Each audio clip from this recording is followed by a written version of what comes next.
explain open to buy. So here's the way it is. Think of yourself, you sell, let's just for easy terms, $100,000 in a year.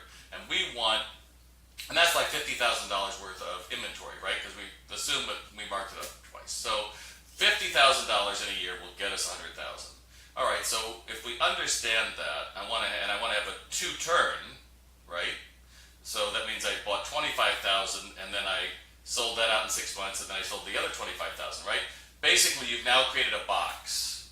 You've created this box, and open to buy says, at any time, I don't want more than $25,000 of inventory on my floor. So what you do is you start off and you say, all right, this is my inventory. There it is. There's my inventory. And my stuff that we have on order is still to come is this. And that's it.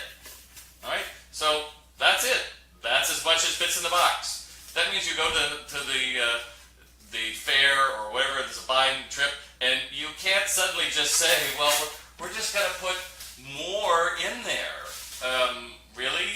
What are you going to do with that at the end of the day?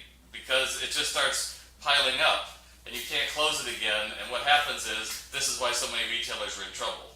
Because there is no box. We just buy what we like. And a personal thing, I've seen an awful lot of people who are doing events these days, and it has nothing to do with how to sell the merchandise. I don't get that.